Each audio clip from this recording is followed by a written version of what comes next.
நல்லா இருக்கீங்களா? நல்லா இருக்கேங்க ஐயா. நாங்க ஊர் மக்களும் நல்லா இருக்காங்க ஐயா. சரி, மகிழ்ச்சிமா. நம்ம ஊராட்சி பகுதியில் விடியல் பயண திட்டம் பயனுள்ளதாக இருக்கா? பஸ்ஸு வருதா? ஏதாவது நீங்கள் அதை பற்றி சொல்ல விரும்புறீங்களாமா? கண்டிப்பாங்க ஐயா. விடியல் பயணம் திட்டத்துல நமது கோவளம் ஊராட்சியில 3000 பெண்மணிகள் பயன்பெறாங்க. பாத்தீங்கன்னா மாதத்துக்கு 2500 ரூபாய் சேமிப்பா இருக்கு. இது மட்டும் இல்லாம மகளிர் உரிமை தொகையில ஒரு 1000 ரூபாய். ஒவ்வொரு மகளிருக்குமே 3500 ரூபாய் மாதத்துல சேமிப்பா இருக்குங்க. இந்த மாதிரி மகத்தான திட்டத்தை கொடுத்தவங்களுக்கு மனமார்ந்த நன்றியை தெரிவித்துக் கொள்கிறோம். நன்றி. நமது கோவளம் ஊராட்சி, என்னோட பேர் ஜே சோபனா தங்கம் சுந்தருங்க ஐயா. நான் 4 வருஷமா ஊராட்சி மன்ற தலைவரா இருக்கேன். நமது கோவளம் ஊராட்சி பாத்தீங்கன்னா தமிழக அரசின் பல்வேறு திட்டத்தினால ஒரு நிலையான வளர்ச்சியை அடைந்துள்ளது. நமது கோவளம் ஊராட்சி செங்கல்பட்டு மாவட்டத்திலேயே ஒரு முக்கியமான சுற்றுலா தலமா இருக்கு. நம்ம ஊராட்சி முழுவதுமே வரும் சுற்றுலா பயணிகள், மகளிர் எல்லாருக்குமே கண்காணிப்பு கேமரா பொருத்தி ஒரு பாதுகாப்பான ஊராட்சியா இருக்குங்க ஐயா. நமது ஊராட்சியில தமிழ்நாடு அரசின் முக்கிய திட்டங்களான மகத்தான திட்டங்களான மகளிர் உரிமை தொகை, மகளிர் விடியல் பயணம், தாயுமானவர் திட்டம், கலைஞர் காப்பீட்டு திட்டம், மக்களை தேடி மருத்துவம், கலைஞர் கனவு இல்லம், பசங்களுக்கு காலை உணவு திட்டம், தமிழ் புதவன், புதுமை பெண் ஆகிய அத்தனை திட்டங்களும் அத்தனை வயதினாரும் பயன்பெறாங்க. அது ரொம்ப சந்தோஷமான விஷயம். நமது ஊராட்சியில அடிப்படை சேவைகளான சாலை வசதி ஆகட்டும், தெருவிளக்கு ஆகட்டும், தண்ணி ஆகட்டும், நம்ம செவ்வனே செஞ்சுட்டு வரோங்க ஐயா. நமது ஊர்ல பாத்தீங்கன்னா 75 சுய உதவி குழுக்கள் இருக்காங்க ஐயா. எல்லாருமே 75 சுய உதவி குழுக்கள் அத்தனை மகளிருமே தொழில் முனைவரா இருக்காங்க. எல்லா தொழில் முனைவரும் இங்கதான் இருக்காங்க ஐயா. கோவளம் கூட்டூர்ல இருந்து கேளம்பாக்கம் ரோட் ஃபுல்லா தெரு விளக்கு வேணுங்க ஐயா. இது ஒண்ணு. அது மாதிரி குன்றுகாடு பகுதியில வந்து பைப்லைன் ஈசிஆர் ஒட்டி உள்ள குன்றுகாடு பகுதிக்கு பைப்லைன் வேணுங்க ஐயா. அது மாதிரி கோவளம் பகுதியை சேர்ந்த கார்மேல் நகருக்கு 100 மீட்டருக்கு சிமெண்ட் ரோடு வேணுங்க ஐயா. நன்றி. ரொம்ப நன்றி. எங்க மக்களின் சார்பாக மறுபடியும் நன்றி. எல்லாருக்கும் நன்றி. அடுத்து விழுப்புரம் மாவட்டம் வாங்க. தாய் மாணவர் திட்டத்தில் உங்கள் ஊராட்சியில் எத்தனை பேர் பயன்பெறாங்க? அதே மாதிரி 60 வயசுக்கு மேற்பட்டவங்களுக்கு ரேஷன் பொருட்கள் வீட்டுக்கு வந்து கொடுக்க சொல்லியிருக்கோம். அதெல்லாம் கொடுக்குறாங்களா? சொல்லுங்க. முதலமைச்சர் ஐயா அவர்களுக்கு எனது கனிவான வணக்கம். எனது பெயர் ரேவதி. நல்லா இருக்கீங்களா ஐயா? நல்லா இருக்கு. நீங்க நல்லா இருக்கீங்களா? நல்லா இருக்கேன் ஐயா. மகிழ்ச்சி. ஓம் சக்தி மகளிர் சுய உதவி குழுல உறுப்பினரா இருக்கேன். எங்க குழுவானது ஊராட்சி அளவிலான கூட்டமைப்புல இணைஞ்சிருக்கு. இதன் மூலமா எனக்கு தொழில் கடனாக சமுதாய முதலீட்டு நிதியிலிருந்து ஒரு 1.5 லட்சம் ரூபாய் கடன் கொடுத்தாங்க ஐயா. இந்த கடனை பயன்படுத்தி 2 தையல் மிஷின், ஒரு ஓர்லாக் மிஷின் வாங்கி கடை ஒண்ணு வச்சிருக்கேன். அந்த கடையில இருந்து வரும் வருமானத்துல எனது குடும்ப செலவிற்கும் பிள்ளைங்களோட படிப்பு செலவிற்கும் நான் வாங்கி கடனையும் என்னால கட்ட முடியுது ஐயா. என்ன போல இருக்கிற 2 மகளிருக்கும் எந்த தொழிலை கத்து கொடுத்து அவங்களையும் வேலைக்கு வச்சிருக்கேன். என்னாலையும் 2 பேருக்கு சம்பளம் கொடுக்க முடியுதுன்றத பெருமையா சொல்லிக்கிறேன் ஐயா. இந்த அளவுக்கு என்ன உயர்த்திய மாண்புமிகு முதலமைச்சர் ஐயா அவர்களுக்கு மீண்டும் ஒரு முறை நன்றியை தெரிவித்துக் கொள்கிறேன் ஐயா. 3 முத்தான கோரிக்கைகள் இருக்கு ஐயா. எங்க கிராம பகுதியில மேல்நிலை நீர்த்தேக்க தொட்டி பழுதடைந்து உடைக்கப்பட்டிருக்கு. அதை புதிதாக கட்டித்தர கோரிக்கை வைக்கிறேன் ஐயா. அதே போல கொண்டங்கில இருந்து எலிச்சத்திரம் சாலை பகுதியில மின் விளக்கு வசதி செய்து தர வேண்டியும் கோரிக்கை வைக்கிறேன் ஐயா.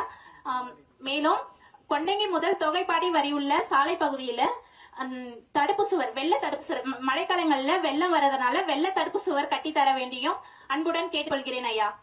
எங்க மகளிர் குழு வந்து கொரோனா டைம்ல ஒரு 7 லட்சம் ரூபாய் வந்து சமுதாய கூட்டுறவு சங்கம்ல வங்கி கடன் வாங்கியிருந்தோம். தாங்கள் ஆட்சிக்கு வந்ததுனால எங்களுக்கு அந்த கடன் தள்ளுபடி ஆயிற்று. அதை எங்க மக்கள் சார்பா உங்களுக்கு நன்றியை தெரிவித்துக் கொள்கிறேன் ஐயா. நன்றி. உங்க ஊருக்கு அந்த கேம்ப்லாம் வந்துச்சாமா? இப்ப அனுப்பிச்சு கேம்ப்லாம் 2 முறை நடைபெற்றது ஐயா. ஜூன் 12ஆம் தேதி ஒரு முறையும் செப்டம்பர் 12ஆம் தேதி ஒரு முறையும் நடைபெற்றது ஐயா. நீங்க போயிருந்தீங்களா? ஃபுல்லா அது பெண்டிங்ல இருந்தீங்களா? 2 இதுக்குமே நான் போயிருந்தேன் ஐயா. எல்லாம் கரெக்டா நடந்துச்சா? ஒன்றும் பிரச்சனை இல்லையா? எல்லாமே நல்லபடியா நடந்தது ஐயா. சரிம்மா. நன்றிம்மா. நன்றி. அடுத்தது கோயம்புத்தூர் வாராப்பட்டி கிராம ஊராட்சி திரு இளமுருகன்.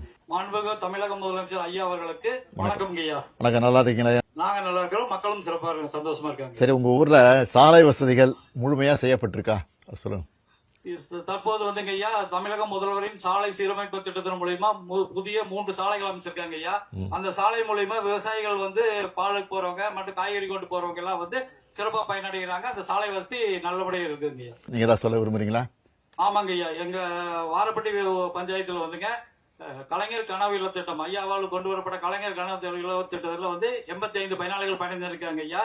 மேலும் வந்து 20 ஆண்டுகளுக்கு முன் கட்டப்பட்ட தொகுப்பு வீடுகள் சீரமைக்கும் ஊரக வீடுகள் சீரமைக்கும் திட்டத்தின் மூலமா 9 வீடுகள் சீரமைச்சு அந்த குடும்பத்தில் இருக்கிறவங்க எல்லாம் சந்தோஷமா வாழ்றாங்க ஐயா. மேலும் எங்களது ஊராட்சியில வந்துங்க 1800 மக்கள் வாழக்கூடிய வாரப்பட்டி என்ற ஊர் இருக்குங்க. அந்த சாலை வசதி சிறப்பா இருக்கு, குடிநீர் வசதி சிறப்பா இருக்கு, தெருவிளக்கு இருக்குங்க. ஆனா பஸ் வசதி இல்லைங்க ஐயா. அந்த பஸ் வசதி அமைத்து கொடுத்தீங்கன்னா வந்து கல்லூரிக்கு செல்லும் மாணவ மாணவிகளுக்கும் வேலைக்காக நகர்ப்புறங்கள் செல்வர்களுக்கும் பயனுள்ளதாக இருக்குங்க. அங்க வந்து 145 மாணவ மாணவிகள் படிக்கிறாங்க ஐயா. அங்க வந்து உயர்நிலைப் பள்ளி இருக்குதுங்க. அந்த உயர்நிலைப் பள்ளியில இருந்து மேலும் படிப்புக்காக வந்து மேல்நிலை பள்ளிக்கு செல்லணும்னா 8 முதல் 10 கிலோமீட்டர் போக வேண்டியது இருக்குதுங்க. எனவே சுல்தான்பேட்டையில் உள்ள பள்ளியை உயர்நிலைப் பள்ளியை மேல்நிலைப் பள்ளியாக தரம் உயர்த்த வேண்டும் என்று பொதுமக்கள் சார்பாக கேட்டுக்கலைங்க. இந்த திட்டங்கள் அனைத்தும் எங்களுக்கு ஏற்படுத்தி கொடுத்தீங்கன்னா பொதுமக்கள் ரொம்ப சந்தோஷப்படுவாங்க ஐயா. நன்றி, வணக்கங்க ஐயா. மகிழ்ச்சி மகிழ்ச்சி, நன்றி. அடுத்து தென்காசி முள்ளிக்குளம் எம் ஏ முருகனா? எம் ஏ முருகன் ஐயா. வணக்கம், நல்லா இருக்கீங்களா?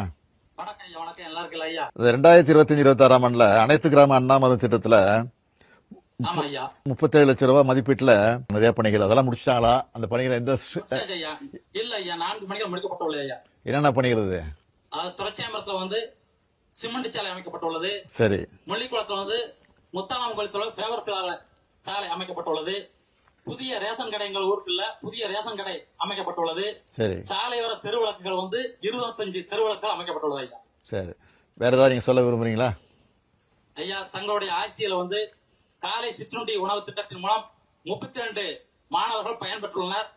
தாய்மானவர் திட்டத்தின் மூலம் 100 பயனாளிகள் பயன்பெற்றுள்ளனர். மக்களை தேடி மருத்துவ திட்டத்தின் கீழ் 160 பேர் பயன்பெற்றுள்ளனர். மகளிர் உரிமை தொகுப்பின் கீழ் 345 பேர் பயனடைந்துள்ளனர்.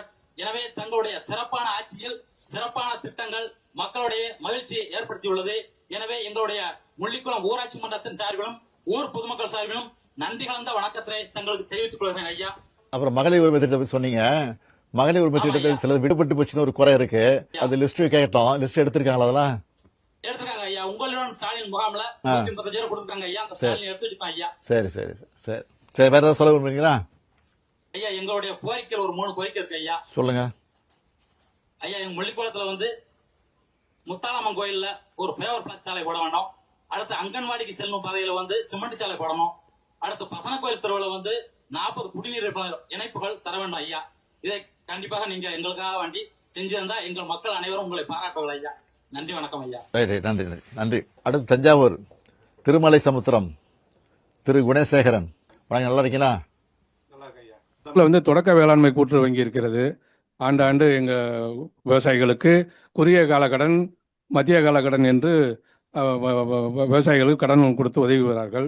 நானெல்லாம் குறுகிய கால கடன், வட்டியில்லா கடன் 10 மாதத்தில் திருப்பி செலுத்த வேண்டிய வட்டியில்லா கடனை பெற்று நெல் சாகுபடி செய்து அந்த கடனை திருப்பி அடைத்து பெரும் ஒத்தாசையாக இருக்குது. மேலும் கலைஞர் வகுப்பு வீடு திட்டத்தில் காங்கிரீட் வீடு 8 வீடு கட்டி கொடுத்துருக்கீங்க. அது ரொம்ப சிறப்பாக இருக்குது. புதுசாக பழைய தொகுப்பு வீடெல்லாம் புதுப்பிச்சு கொடுத்துருக்காங்க, ஒரு 7 வீடு. அது ரொம்ப நல்லா இருக்குது. மேலும் எங்கள் கிராமத்தில் வந்து மேம்படுத்தப்பட்ட சுமார் 1700 நூல்கள் உள்ள மிக சிறப்பான நூலகம் இயங்குகிறது. அது பள்ளி சிறார்கள், கல்லூரி மாணவர்கள், எங்களை போன்ற பெரியோர்கள் தினசரி நாளிதழ்கள் படிப்பதற்கு சிறப்பாக இருக்குது. மேலும் அந்த தங்கமகன் புதுமை பெண் திட்டத்தில் எங்கள் கிராமத்து பிள்ளைங்கள் 12ஆம் வரைக்கும் அரசு உதவியோடு பயின்று மேலும் அவர்கள் கல்லூரியில் படிக்கும்போது அவர்களுக்கு மாதம் 1000 ரூபா தொகை கொடுக்கறது ரொம்ப சிறப்பாக இருக்குது. அதெல்லாம் ரொம்ப போற்றுதல் உரியாக இருக்குது. எங்களுக்கு இந்த நேரடி நெல் கொள்முதல் நிலையம் வந்து ஆண்டாண்டு இப்போ அங்கே இருக்கிறது தஞ்சாவூர் மாவட்டம். ஆனால் எங்கள் விவசாய நிலங்கள்லாம் புதுக்கோட்டை மாவட்டத்தில் இருக்குங்க ஐயா. அதுக்கு வந்து நாங்கள் நெல்லெல்லாம் புதுக்கோட்டைக்கு கொண்டு போய் நாங்கள் டிபிசி சென்டரில் விற்பனை செய்ய வேண்டியதாக இருந்துச்சு. சென்ற 2 ஆண்டாக நமது நாடாளுமன்ற உறுப்பினர், சட்டமன்ற உறுப்பினர்லாம் அணுகி எங்கள் ஊரிலேயே அந்த நேரடி நெல் கொள்முதல் நிலையத்தை தற்காலிகமாக அமைத்து கொடுத்து எங்களுடைய அறுவடை காலத்தில் அதை பயன்பெறும்படி கோரிக்கை வைத்தோம். அவர்கள் மனமும் வந்து 2 ஆண்டுகளாக அந்த நேரடி நெல் கொள்முதல் நிலையத்தில் எங்கள் கிராமத்திலேயே அமைத்து, ஏன்னா நாங்கள் புதுக்கோட்டைக்கும் தஞ்சாவூருக்கும் பார்டரில் தஞ்சாவூர் மாவட்டத்தில் குடியிருக்கோம், விவசாயம் பண்ணுறது புதுக்கோட்டை மாவட்டத்தில் பண்ணுறோம். அதை கொண்டு போய் நாங்கள் விற்பனை செய்யும்போது 2000 3000 வாடகை தேவைப்படுது அந்த வண்டி வாகனத்துக்கு. அதை 2 ஆண்டுகளாக சிறப்பாக அந்த அதிகாரிகள் எங்களுக்கு மெனக்கெட்டு நாங்கள் எங்கள் கிராமத்திலேயே இந்த நேரடி நெல் கொள்முதல் நிலையத்தை அமைத்து கொடுத்து நாங்கள் விற்பனை செய்து பலனடைந்தோம். வர காலங்களிலும் அதே மாதிரி நேரடி நெல் கொள்முதல்களை எங்கள் கிராமத்திலே அமைத்து விவசாயிகள் பலன் பெறும் வகையில் நீங்கள் அதுக்கான ஆவணம் செய்ய வேண்டும். மேலும் நாங்கள் தேசிய நெடுஞ்சாலை 6 வழிச்சாலையில் குடியிருக்கிறோம். எங்கள் ஊரில் எங்கள் விவசாய நிலங்கள் பூராக எங்கள் ஊருக்கும் வடக்கு புறம் அமைந்திருக்கிறது.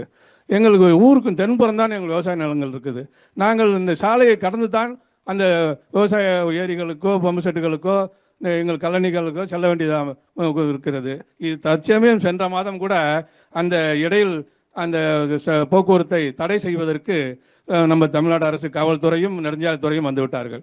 அதை அந்த உள்ள நடுப்புற போக முடியாமல் எங்களுக்கு 2 பக்கமும் அங்கிட்டு இங்கிட்டு போக முடியாமல் பண்ணிட்டாங்கன்னா நாங்கள் விவசாயம் பண்ண முடியாது. வண்டி மாடு கால்நடைகள் டிராக்டர்கள் எல்லாம் செல்ல முடியாது. அதனால இந்த இடையில அந்த மீடியேட்டர் அமைச்சு கொடுக்கும்படி தங்களுடன் கோரிக்கை வைக்கிறேன். மிக்க நன்றி ஐயா. உங்கள் கிராமத்தில் தேவையான முக்கியமான 3 தீர்மானங்களை கொடுக்க சொல்லியிருக்கோம். அது தீர்மானமாக போட்டு நீங்கள் நிறைவேற்றி எங்களுக்கு கொடுத்துருங்க. அதை நான் முன்னெடுக்கக்கூடிய முயற்சியில் நிச்சயமாக அதிகாரிகள் ஈடுபடுவாங்க. சரிங்க ஐயா. அப்புறம் அங்கே இருக்கிற அமைச்சர்கள், சட்டமன்ற உறுப்பினர்கள், நாடாளுமன்ற உறுப்பினர்லாம் வந்திருப்பாங்க. அவங்கக்கிட்டே இதெல்லாம் சொல்லிட்டு போங்க. ஏன்னா எல்லாம் அதே மாதிரி ஃபாலோ பண்ணிங்க. நன்றி சொல்லிடுங்க. வணக்கம்.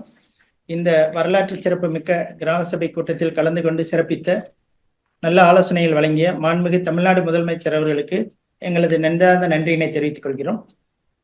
பல்வேறு கிராம சபையில் கலந்து கொண்டுள்ள மாண்புமிகு அமைச்சர் பெருமக்களுக்கும் தலைமைச் செயலாளர் அவர்களுக்கும் அரசு கூடுதல் தலைமைச் செயலாளர் ஊரக வளர்ச்சி மற்றும் ஊராட்சித்துறை அவர்களுக்கும் மற்றும் திருமதி ரமண சரஸ்வதி உள்ளிட்ட அரசு உயர் அலுவலர்களுக்கும் அனைவருக்கும் எனது நன்றியினை தெரிவித்துக் கொள்கிறேன். இந்த கிராம சபையில் கலந்து கொண்டுள்ள அனைத்து பொதுமக்களுக்கும் கிராம சபையில் 12480 கிராம சபைகளிலும் ஏற்பாடு செய்த அனைத்து அலுவலர்களுக்கும் எனது நன்றியை தெரிவித்துக் கொள்கிறேன். தற்போது மாண்புமிகு தமிழ்நாடு முதலமைச்சர் அவர்களின் உரையும் கலந்துரையாடலும் நிறைவு பெற்றுள்ளதால் அனைத்து கிராம ஊராட்சிகளிலும் ஏற்கனவே விவாதத்திற்கு எடுத்துக்கொள்ளப்பட்ட 16 பொருட்களின் அடிப்படையில் கிராம சபை கூட்டத்தினை தொடர்ந்து நடத்தலாம் என தெரிவித்துக் கொள்கிறேன். நன்றி, வணக்கம். நன்றி. வணக்கம் எல்லாருக்கும். வணக்கம். மகிழ்ச்சி.